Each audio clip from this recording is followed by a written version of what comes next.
Velkomin! Í þessari yfirferð ætlum við að kafa ofan í skýringar Marie-Noël Thabut þar sem hún tengir saman 4 mjög ólíka biblíuteksta í eina heildstæðu og áhugaverða sögu trú, traust og fyrirheit. Jæja, hugsum aðeins þetta.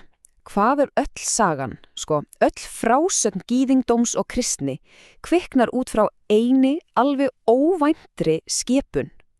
Þetta nefnilega upphafspunkturinn. Allt sem á eftir kemur byrjar einmitt hér.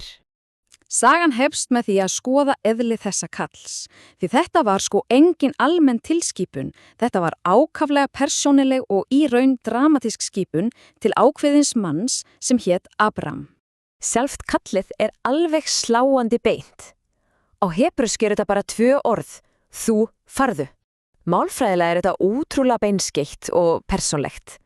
Þetta alls ekki einhver tillaga, heldur bein og alveg afdráttarlaus skipun. Og þessi skipun, þú, farðu, ekki bara einhver almenn hvatning. Nei, hún sjálf skilgreiningin á köllun. Hún aðgreinir Abram frá öllum öðrum og setur hann á alveg sérstaka braut. Þetta grunnurinn á allri sögunni sem fylgir á eftir. En hér breytist tónin alveg.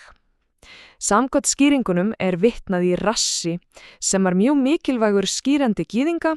Hann túlkaði þetta allt öðruvísi. Allt í einu þetta ekki lengur hörðskipun, heldur meira eins og kærleiksríkt boð. Boð í átt að eigin farsæld og hamingju. Þannig að þetta var gert fyrir Abram sjálfan. Jæja, en hvernig brást Abram þá við? Við skulum núna skoða viðbröðin hans og þær aðstæðir sem hann stóð frammi fyrir sem voru, nánast ómögulegar þegar hann tók þessa ákvörðun. Og það svo mikilvægt að setja þetta í samhengi, því umfangið gríðarlegt. Abram orðinn 75 ára, konan hans, Sarai, 65 og þau barnlaus. Á þessum tíma þýðir það í rauninni eitt, framtíð þeirra var engin. Þannig að persónlega áhættan sem fylgir þessu, hún gífurleg og gerur trú hans bara enn merkilegri.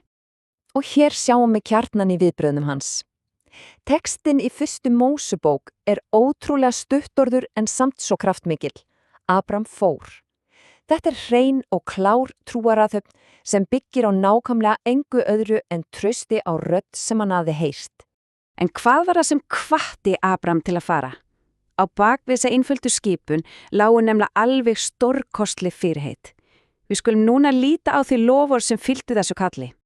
Þessi fyrirheit þróast á mjög merkilegan hátt. Þau byrja mjög persónlega með lofurðu afkomendur, blessun, en svo gerist eitthvað. Þau víkka út og verða á alheimssendingu sem sagt blessun fyrir allt mannkyn í gegnum hann. Svo hvað meginniðurstaðan úr þessari greiningu? Jú, hún svo að sérvert ekta guðlegt kall miðar að lokum að velferðis einstakling sem kallaður og svo í gegnum hann að velferð alls heimsins. Allt í lagi. Nú skulum við brúa aldirnar. Við förum frá fyrirheitinu sem Abraham fékk í 1. Mósebók og stökkvum yfir í sjónræna staðfestingu þess í Nýja testamentinu. Þetta skapar mjög áhugaverða þematengingu. Reynsla Abrahams byggði algerlega á heyrn, á því að hlusta.